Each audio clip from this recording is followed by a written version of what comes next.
From the Sky News Centre, this is Paul Murray Live. Thank you, Chris. Welcome back. Nice to be back in the man cave. We've got a lot to get to, including our thoughts right now, particularly watching us on Sky News Regional, are our mates in North Queensland. As you know, Cyclone Jasper due to cross the coast in the next couple of hours. There have been some already moves from local councils for some areas to evacuate. But put simply, the feelings of this thing could go as far north as Cape Melville, as far south as Townsville. Things start to get a little bit more serious from, say, Cardwell or Innisfail, again up to Cooktown, and things are particularly difficult in Cooktown, the former Fraser Island, Port Douglas and Cairns. Those are the particular areas of concern and focus. But people have been spending the past 2 days getting ready for what they know could well be a shocker. Here's the latest from police. Don't be on the road. It is not a safe situation while the cyclone is passing the coast. Those residents near the coast should consider the need to evacuate because it is likely to be above the highest astronomical tide and could cause some flooding in the beachside areas. Now, the expectation is that this thing will hit tomorrow. Exactly when? This, again, is the latest from the Bureau. We are expected to see destructive winds of up to 140 kilometres per hour with this system, and they will continue to strengthen as Jasper approaches the coast. Expectations are that it'll be towards the later part of the morning, with effects going for many hours either side. So if you are in that red zone, you're being asked to think seriously about your preparations in the particular areas, and you know those if you're living right now. I've got the whole list of streets and areas right now, but a lot of it based in and around Cairns. Please pay attention to what your local council is saying. I know you might have seen these things before, but if they say get out, you've got to get out. Meantime, locals, of course, doing their best to try to be ready for what is hopefully going to be a little less than what is predicted, but the reality is you have to be prepared for the worst. Just put everything inside, pull down umbrellas, shades, things like that. I'm staying up in my niece's house here, and she's got stuck down in Sydney. She can't get back.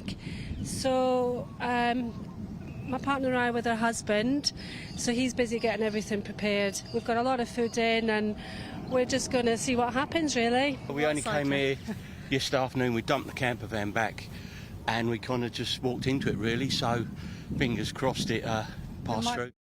All right, full coverage 24/7 on Sky News Weather. Details at skynews.com.au. Obviously keep attention with everything that is local, but for those of us who will be sitting back and sending you nothing but strength and love, we will do so for the next few hours and no doubt a couple of days. But this time tomorrow, of course, we'll have full reaction to what has taken place with Cyclone Jasper. All the best to everyone who will be battling it. Now, one thing that is central to this show, to our worldview, is that Australia should have as much free speech as possible. But the realities are that free speech can often be an illusion and something that we assume we have as a right because similar countries to us have got laws in place when it comes to free speech.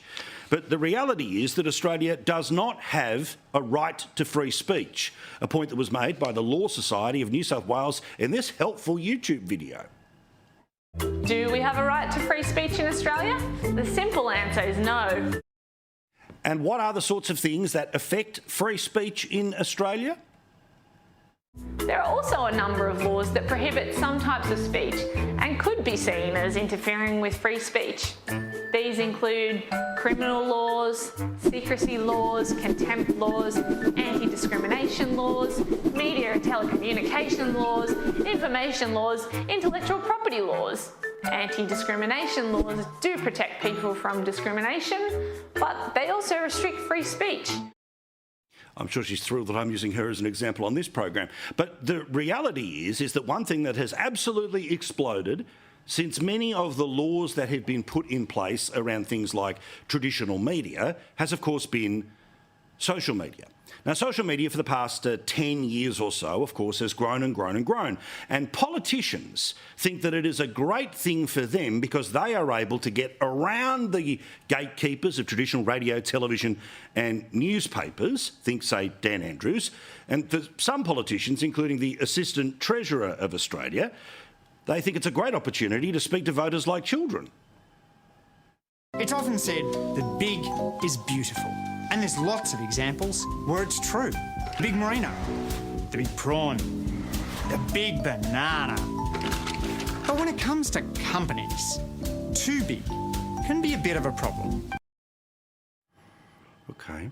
There's also plenty of them that, of course, use Chinese surveillance apps like TikTok to be able to get around the gatekeepers.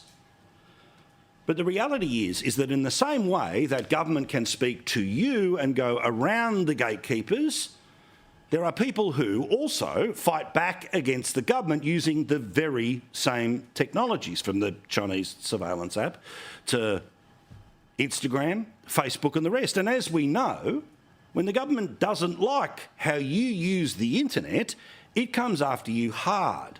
No one can forget the pregnant woman who was arrested at the height of the pandemic because her crime was not saying that a politician should die, not that anyone should go to jail, not that anything violent. Her suggestion was that people should go to a COVID protest in the middle of government-imposed lockdowns about a virus that we all now know to have been something that, frankly, went after all of the same immunocompromised people that we knew at the time, but instead the pregnant lady in her pyjamas was hardly the giant focus of it. And previously, governments have used things like COVID to be able to stop your ability to be able to express your view in a free society. Now, remember, the rules are fairly obvious about discriminating against people, about demanding threats. It's pretty obvious what is not acceptable, and yes, in a country like ours, ends up being something that can be sanctioned. But as Chris Kenny and the Australian newspaper have been focusing on, the previous federal government, along with many of the state governments, actually got together and got in touch with the social media platforms to kill off more than 4,000 social media posts. You see, they didn't like what was being said. Now, this was about alternative therapies, many of whom's bans have been removed, or people who ended up having just disagreements with what the government was doing and how they were doing it. And all of this was done under the cover of the M word, misinformation. Now, misinformation. Misinformation. Misinformation. The misinformation which is there. Some misinformation. Spread misinformation. We're working very hard to overcome the misinformation. Now, this misinformation word is one that has been weaponised in recent times, like you just saw in the Voice debate. Now, misinformation as an idea is a little bit in the eye of the beholder. Now, we all know what an outright lie is. That's a provable scenario where somebody is telling you what they know not to be true. There are people who say something that doesn't end up being factual, but you should be able to come back at those people by saying, well, here are the facts of why what you've just said is wrong. But you don't get to dismiss somebody simply because they are wrong. If they are malicious, well, again, as I'm a free speech absolutist, I do understand why these laws get put into place. But enter this government and its priority via its communications minister. Now, as you know, there's an awful lot of unsubtle pressure on this government to go after the forms of information in the mainstream media that they believe to be counter to the overall narrative of how amazing the left is. This is media like what you're watching right now that often point out the many problems or consequences of the decisions that are made by those people in power. Now, Michelle Rowland is the communications minister. And while at this stage she's not planning royal commissions into the company that owns this television station or this television station or this TV presenter, she is introducing laws around misinformation. Now, let me explain how these are going to work. The Australian Communications and Media Authority, the same people who have regulatory power of what you can hear on the radio or see on television, are going to be given the power to fine social media companies that don't delete what the government determined to be misinformation. Now, you're going to have a scenario here where obviously these companies based somewhere else, you can't tell them what they can and can't put on their platforms. But if you fine them for what they keep on their platforms, it becomes a financial disincentive and it's just easier to delete what the government wants you to delete. But what is it that the government is going to want you to delete? Who is it whom will decide misinformation? Is it going to be left-wing fact-checkers who will determine any questioning of government to be misinformation? Will it be government authorities who say that anyone with an alternative narrative or even science to what they say is the only truth? Is that misinformation? Now, I know I'm not breaking any news here, but they are censoring the internet. This gets some support amongst lefties because they think what they don't want to be confronted with will all disappear from the internet. But I want to remind people of the left that at some point in time there will be a government that you didn't vote for who will end up having the power to define what you are or are not allowed to say about the government. Now, while we don't have laws in this country that say we have a right to free speech, you clearly have an implied right through the series of debates that have happened in the High Court to be able to have a political discourse, and that includes being able to openly criticise the decisions of government and, in my view, the methodology of how they came to make their decisions. But under this system, what the plan is to obviously not go after any of the existing media companies, because that would be an attack on free speech. But imagine if something that was published by a media organisation that didn't follow the narrative of the government of the day and was to be declared by the officials to be misinformation, then the posting of that information would end up something that the Australian Communications and Media Authority would be able to levy fines on. Think about this as a way of stopping the spreading of messages that come from mainstream media that the government doesn't want you to see. If a woman can be arrested in her pyjamas over what she posts on Facebook and that government got re-elected, think of what the people in Canberra are telling themselves when it comes to why the Voice vote failed. Misinformation, misinformation, misinformation. So let's come up with a new way to attack misinformation. What's misinformation? Well, it's the stuff the government doesn't agree with.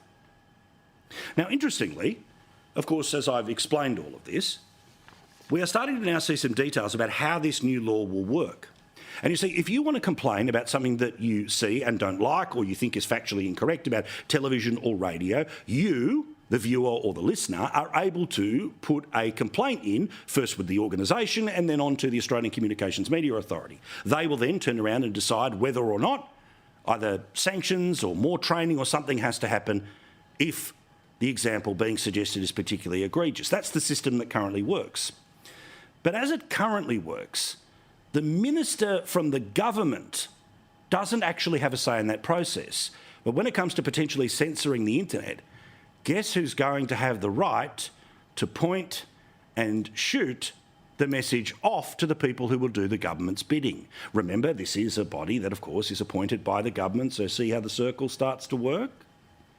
We learned today via the Australian newspaper that the Communications Minister, Michelle Rowland, says that she will have the power to direct the media watchdog to investigate instances of online misinformation. So she, the minister, will be able to see something that you have posted online, either you yourself or a reposting of something else from anyone else in the Australian media, and send it off to be investigated. These are the controversial proposals that are there to toughen regulations for digital platforms. And they have raised free speech concerns. And by the way, the free speech concerns, they extend from everyone, from this conversation I'm having with you right now, to the lefties over at the Human Rights Commission. Now, I can understand why the impulse of some people in government is to silence their critics, but you would think that in an open and a free democracy like ours, you wouldn't do that. But as we have learnt over the past few weeks, and we have been living for the past many years, the left don't play by the same standards that we do. Those of us on the centre-right, or those of us who truly believe in free speech, include fighting for the right of the people we disagree with to be heard.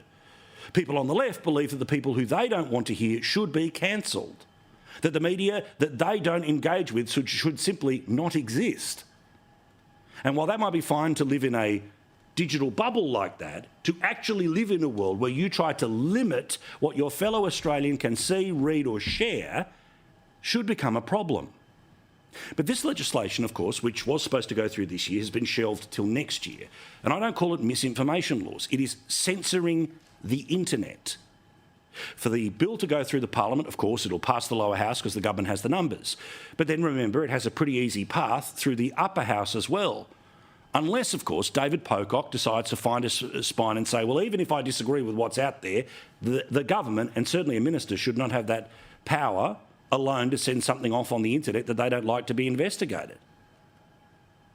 The same for the Greens, because, again, presumably at some point in time, a government that they don't support would have the power to do exactly this. And isn't it amazing that as this story broke in the Australian newspaper today about the power of the minister to decide what you can see and what you can share in her bid to censor the internet for the betterment of everyone, one of those media organisations who would be affected by this policy, should the government be one they don't want. Therefore, they should be noticing what is happening right now, for it may be used against them. The Turnbull Times was out there saying that any attempts to do this could be described as stirring up claims of censorship, that simply it's a conspiracy theory, which in and of itself kind of proves the point that if you give a single government minister the chance to get something wiped off the internet, not because it is racially insensitive, not because it is so obviously wrong in fact, not because it incites violence or hate, but because it is in the misinformation basket, where the government declares one truth to be more important than what you can prove when it comes to your argument, that's dangerous. It's not a conspiracy theory. But when even complaining about the legislation that is going to be going before the Parliament is already being put into the bin of conspiracy theory, maybe that's a sign, like many of the times they turn around and say, conspiracy theory, conspiracy theory. The louder they get, the closer you probably are to the target. Now, just like many other major changes that there have been to our democracy, for both sides of government and state and federal politicians, I may well be whistling into the wind here. But my suggestion is that the people of the left who disagree with every word I have to say actually have a look at this legislation. Have a look at this legislation and imagine that a communications minister you don't approve of would be given this power. Now, while they ultimately don't have the decision to levy the fine and then the social media companies turn around and end up axing it, the reality is that slowly but surely all of the people that will sit on the panel that will decide the yay or the nay are all appointed by the government. If the government's around for long enough, guess what? There'll probably be a significant number of times that the regulator and the minister agree on what you can't read, can't see and can't share. And that is frightening. As is the reality of how many people in Australia need more than one job to make ends meet. Now, we've talked about cost of living all year long. We will again next year, because it is the number one concern of Australians. We have been living Albonomics now, which is a few breadcrumbs to the union movement, a huge amount of government spending, and people in the middle class, well, you get squeezed harder than ever. It's been practiced by a far more left-wing treasurer than we've had in a very long time, that being Jim Chalmers, a man who, remember, wants to remake capitalism. This is a bloke who's well and truly got tickets on himself, and as a bloke who would like to be the Prime Minister one day, he is from a different generation, a different political generation, one that, when it comes to the centre-left of politics, plays a lot tougher than those whom have ever been able to lead our country before. But we got some news this week from the Australian Bureau of Statistics, you know, that far right-wing think tank, that tells us almost 1 million people in Australia have more than one job. Now, yes, there are a lot of people who do this because they only can work 4 hours at this job and 4 hours at another job. But you know and I know that the number of people who end up having multiple jobs in the country is a sign of the number of people who are struggling on minimum wage jobs to be able to have enough money, even after working the best part of 40 hours, to be able to pay for everything that, as you know, has been going up exponentially since this government came to power. And just in case you think it's just me who's making this up as a potential political issue, if only I had an example of a politician before they became Prime Minister who tried to scandalise numbers that were nowhere near 1 million people with more than one job in Australia. So many people are doing it just so tough. 500,000 Australians are working 3 or more jobs. Well, the reality here is I can't tell you how many people are working 3 and 4 jobs, but I can tell you that people with multiple jobs, now 955,000 people. It was under 800,000 in 2020. And in terms of the hours that they work, again, they are working longer hours than people who end up with a single job. But you can see here that male multiple job holders, they are working way past 40 hours, almost 45 hours a week. Female multiple job earners, they are working with one job, the best part of about 25 hours, and the next is another 10 hours that gets into about 35 hours a week. Overall, the average hours that are worked in the secondary jobs is about 10 hours a week.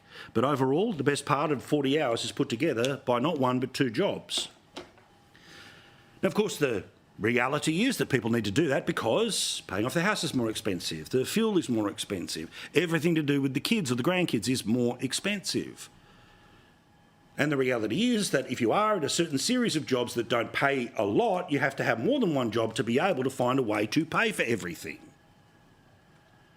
But then there's, of course, the government and how government treats a second job.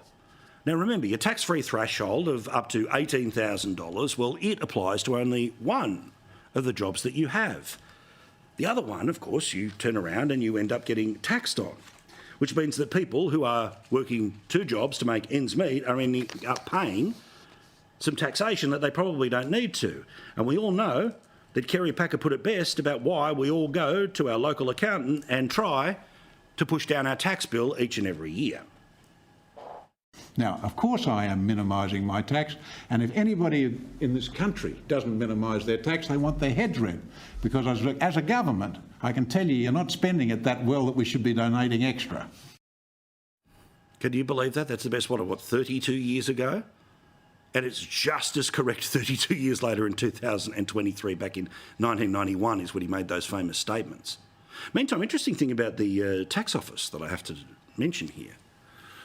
Now, the tax office has decided to start introducing a whole bunch of letters that they're sending to people, and they're being generated by computers to tell people that they owe money to the tax office. Now, obviously, if you owe money to the tax office, you should be paying it. But wasn't this what happened when it came to people in the dole? Literally, I don't know when this scheme started, but the reporting certainly started about it deep into this government. In fact, I only started to learn about this just a couple of weeks ago. And again, this was a system that seems and smells a lot like robo-debt. A computer deciding who owes the government money and those people being sent demands for the money. And remember how outraged this government was when that scheme both was in play and out of play. The former government broke the law when it came to robo-debt with disastrous consequences. These are the people who decided to operate a robo-debt system, which operated completely outside the Australian law, was found to be illegal and cruel. The Liberal Party's robo-debt scheme was not an innocent mistake. This was a deliberate, calculated scheme. It was a costly failure of public administration in both human and economic terms. The robo-debt was a cruel and crude mechanism. Now, I think there's a company called RoboTax, so you can't call this RoboTax, but they're going to come up with a name that sounds almost as good as RoboDebt in terms of politics here. Now, the tax officers turned around and said, well, we'll try and have a look at the system. But the very same people who in part came to power because of the computer sending out debt notices to people who were welfare recipients are the people now in charge of the tax office doing the same. Now, of course, you would assume that if there was a Conservative government, this would be cause for outrage, but it's a Labor government and the media is desperately trying to change the subject back to the reform of the greatest government of all time. They'll bounce back in the new year. But I think there might be a little more to run in this, so we'll talk about it when there is more reporting on it. Meantime, also worth noting here today, there was an essential poll that comes out via the Turnbull Times, the Guardian website, in between begging for donations. Now, the best headline they could put on this, because remember, they're pro-Albo. Financial woes trigger frustration with Albo and mistrust in institutions. Now, that is burying the lead if ever I've seen it. Because if you actually go and find the place on the internet that will tell you what's in this poll, 51% of Australians think that the country is headed in the wrong direction. That could have been the headline rather than financial woes trigger frustration with Albo. What about 49% of people who say that this year was worse than they expected? 51% of women, that was their view, 46% of men, and 32% of people who believe that things will get worse next year. 30% say no difference, so if you put those two together, it's more than 62% of the country who think that next year is going to be as bad as this year or maybe even worse. Only 24% of people, Teal voters, think that it's going to get better. And where are the areas where people have told a left-wing pollster that they expect things to get worse? Well, 74% of people say their power bill is going to get worse. Geez, I wonder if the government plays a role in that. 73% of people say grocery prices. Geez, I wonder if the government plays a role in that with the tax that they have put on truckies who are moving groceries around the country. Rent and mortgage. Geez, I wonder if the government has anything to do with their own spending when it comes to inflation that may well affect interest rates, because 68% of people say their housing is going to go up. 59% of people say that interest rates are going to go up. Unemployment, 47% of people think that unemployment will go up. Yet only 19% of people believe that their wages will actually change at all. But as you know, we're currently in a perception fight, where despite the fact that the reality for most Australians is that this year was worse than they expected, they know the government plays one heck of a role in that, and many people's expectations are that things get worse next year, including the things the government can control.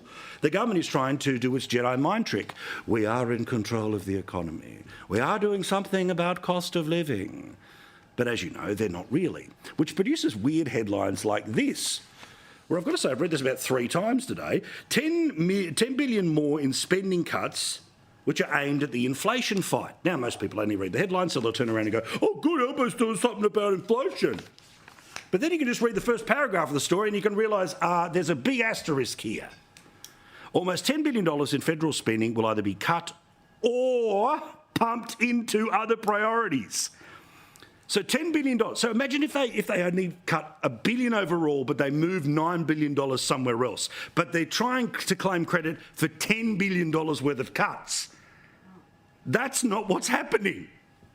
What's happening is that I don't know how much, part of that $10 billion is going to be cut from the overall government spending. But the rest of it is just still going to be spent. It'll just be spent over here now. And that will magically do something about inflation. Of course, the media, again, look for this. This is going to be the theme of the end of the year and the theme of the start of next year.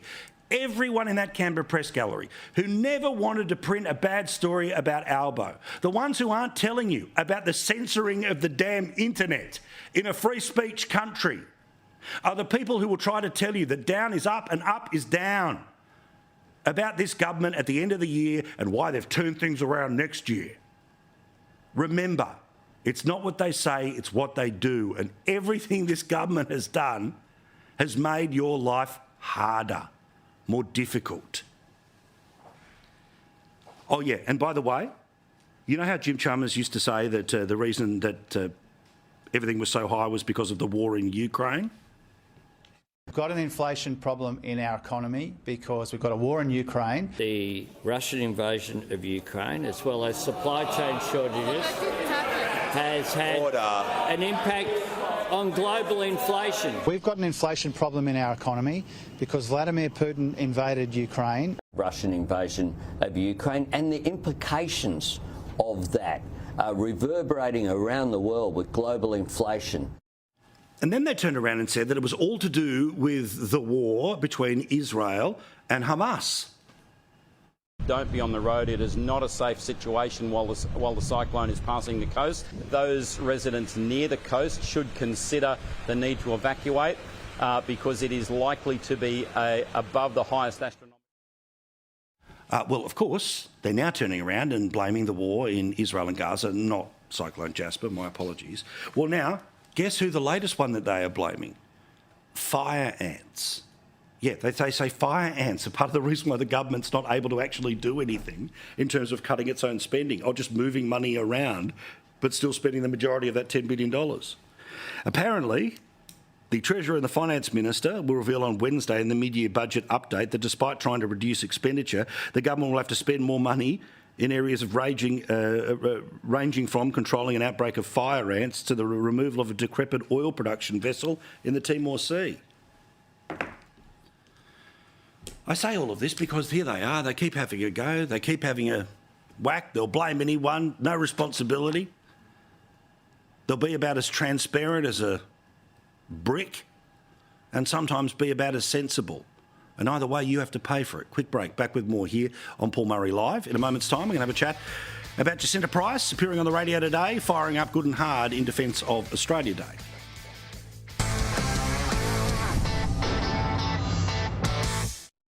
Thank you very much for watching. Now, let us finish off this wonderful year with, we've got some other shows, but right now, the beautiful, the wonderful, the amazing, the reason we're in HD. Keep going. Corey Bernardi, who's in Adelaide right now. And I'll tell you what, the lighting in that studio, as I noticed yesterday, was amazing.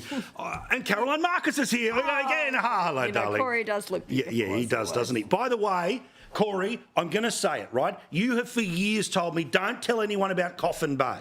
Now, I was in Port Lincoln, of course, just a couple of days ago, and I availed myself of the opportunity to go around and have a look at Coffin Bay. I now understand why you don't want anyone else to know about Coffin Bay. It's beautiful. It's pretty special. Yeah, it is. It's pretty special, mate. And can I say, I spent so many weekends over there, and the one weekend that you're in Port Lincoln, which I've been lobbying for years, I'm not there. It pours with rain. But I have to tell you, it was a great show, and the feedback I got from all the people that were there was just sensational, including a couple of relatives who I think you ran into. Yes, I do. There's photographic proof. All right, let's get into this here. The censoring of the internet. I've said enough about this tonight, but Caroline, am I wrong in my take here about why this is potentially dangerous? No, well, you're spot on, and I suspect that's why you often have me on the show. No, we do disagree on occasion, but on this point, you're absolutely correct. And I'm not a free speech absolutist. I've come to realise in the sense that I don't accept that it's okay to call for a people's genocide. Yes. That's become increasingly clear to me that there are limits, I think. But on this count, as you so succinctly put in your editorial, who are the gatekeepers here? Who are the arbiters of what constitutes misinformation? And that is really dangerous for everyone because it depends on if the person who's making those decisions is on your side of politics or who believes in your views. And we've seen too recently in the cases such as COVID and where the origins of the virus came from, how what is now increasingly becoming the most likely theory that it leaked from a lab, and thank you to our colleague Shari Markson for all her amazing work on this, was dismissed for so long as a crazy and dangerous conspiracy theory. And we saw during The Voice how Sky News and Peter Credlin, our colleague, was fact-checked by one of these social media companies. Well, and the other issue... It was right. No, absolutely. But the other issue here, Corey, that I have about all of this is, again, I don't want these systems put in place, but there's never a sunset on these laws for when they inevitably are mistreated and the Parliament would have to recommit to them. And secondly, there's basically no right of appeal because essentially a version of the same types of people who made the initial sanction are the ones who hold it up. I honestly think of the many times, and I don't know whether we're going to all end up in trouble here because, you know, we've cried wolf too much about free speech, but this is actually the moment where someone's trying to fiddle with it and it looks like it will actually pass through the Parliament. Yeah, it's a huge problem, Paul. They're trying to codify something that they've been doing secretly for quite some time. I mean, we do know that the government has been interfering with Facebook.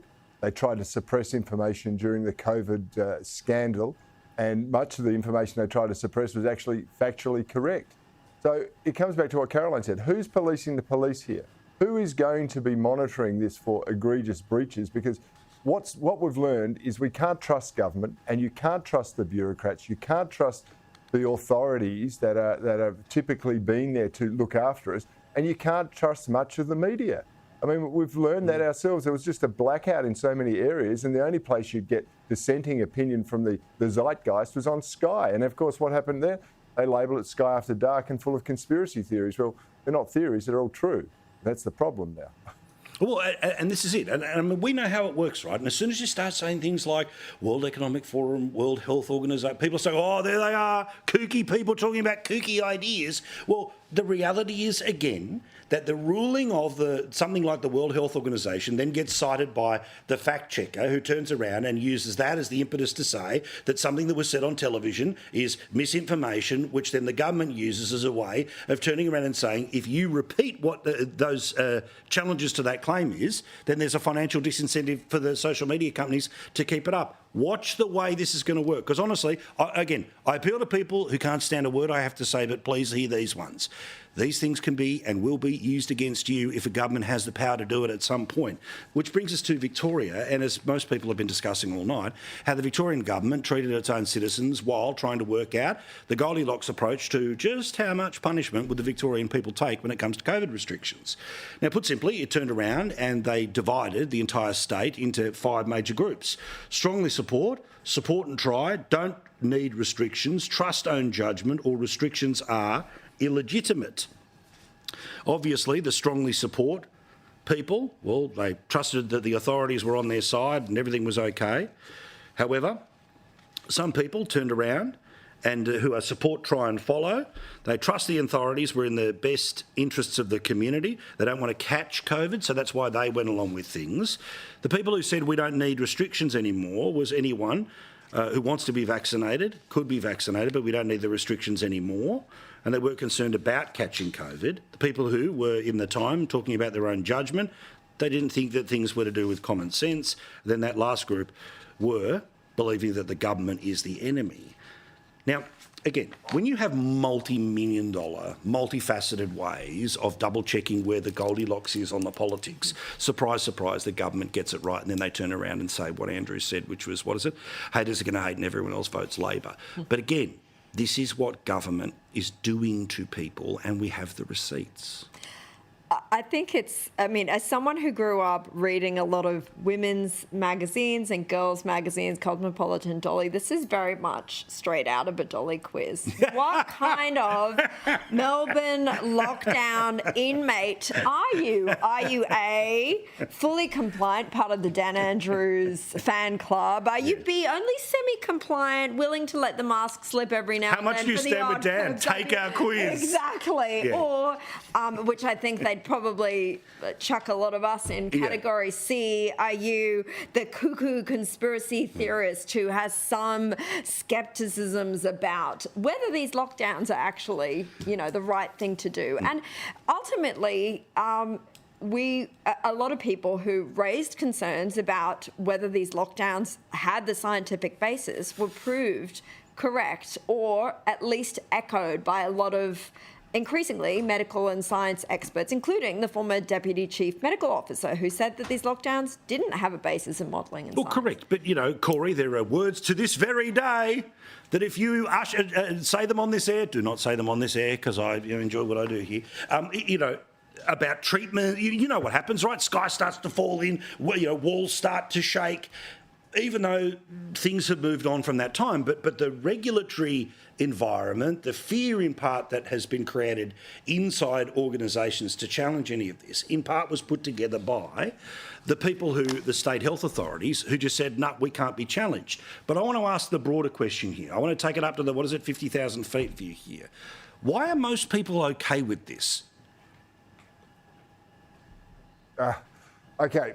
There was actually a psychological experiment, Paul, done some time ago, that when an authority figure asks you to inflict pain upon another person, most of the people involved, something like 2/3, inflicted the maximum amount of pain. It was a progressive sort of thing. I can't remember who the psychologist was. This is like an electric shock thing to somebody on the other side of the wall. Yeah, electric shock.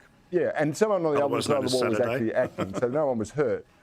Yeah, but it was, and I think that people have just gone along with this. They think that, our authorities are somehow acting in their interest. And let me confess, I would be number 5 on that, on the Andrews scale there. I thought the government were the enemy in the whole thing. And I'll make another confession too, that when I was a teenage boy, I used to love getting my hands on Dolly magazine to read Dolly Doctor and Dear Dolly. I've learned more about girls and women through that than almost anything else. So, it's got its merits for everyone, isn't it? Oh, that's what your claim was under the bed. Okay, all right, God love you. Now, again, just where we were mentioning a couple of seconds ago about this How do you feel about my supposition that most of the media, after the year has ended poorly for the government, they don't want a one-term Labor government, so much of the media is going to try to find ways to make it look like the government's dealing with the serious problems. But what about that thing today? Now, again, earlier in the week I was talking about Shane Wright at the Channel 9 newspapers, and, largely he's kind of on the right issues, and he doesn't write the headline, but still, $10 billion more in spending cuts and changes are aimed at inflation. But the reality is, of the $10 billion, we don't know how much of it's cut. And in the first paragraph of the story, most of it is going to be sent anywhere redeployed inside the budgets. There's not actually going to be a cut in spending. Yeah, when you actually read between the lines, it's sort of an interesting one. I looked at this. So $1.5 billion to end a special COVID-era visa program. That takes $1.5 billion apparently. $250 million to deal with fire ants. Mm-hmm. $325 million for some old oil production vessel in the Timor Sea. I think the devil is in the detail with this stuff, and I'm not going to pretend to be an economics expert here. It's going to take far wiser heads on this issue to pull it apart. Will there be the appetite to do that within the press gallery? That's the point. Now, Jacinta Price on this morning with Mark Levy, my mate, on 2GB, and had a few words to say about the hand-picked representative of Australia in the UK, who, of course, is or was planning not to have an Australia Day party out of sensitivities. Well, this proud Indigenous woman says, please. Australians are sick of being put down. I think it's a put down to put an end to any celebrations on Australia Day. I think we have to get back to being proud of what it means to be Australian in this lucky country and appreciate what we do have. And those actions, I think the Prime Minister should be overturning those actions because they're absolutely uncalled for and un-Australian. Yeah, it is surprising, Corey, but not a giant surprise that the machine just keeps on pressing regardless of what the people tell you. Now, I know that we had a vote about a very specific thing to do with the Constitution, but it's pretty obvious what all the vibe was around it, and part of that being the black armband version of things, the people who believe we can't talk about 2024 till we've dealt with the sins of the 1770s. That's why Bronwyn Bishop, I think, is always right to say Jacinta Price represents a new form of politician, one who says, yeah, OK, anyway, into the future, we're proud of the country, we're proud of the institutions because it puts us in the best position we could possibly be.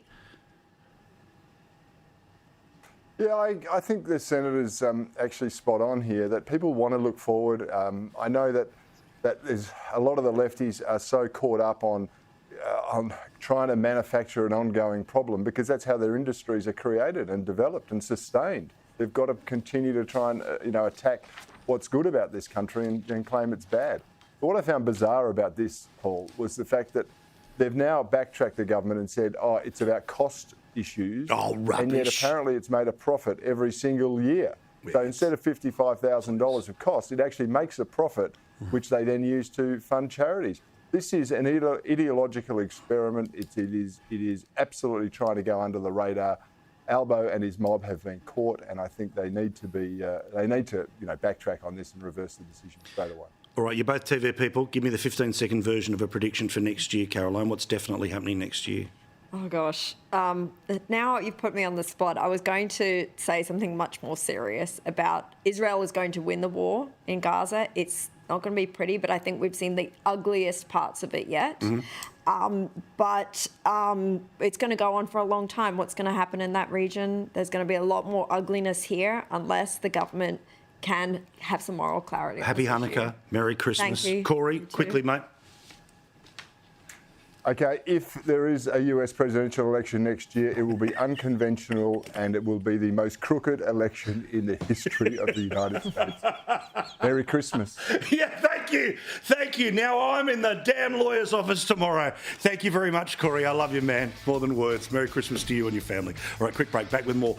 Remember we spoke about a charity that had been ripped off by more than $250,000 after somebody stole one of its trucks? Well, you can step up with Drought Angels next.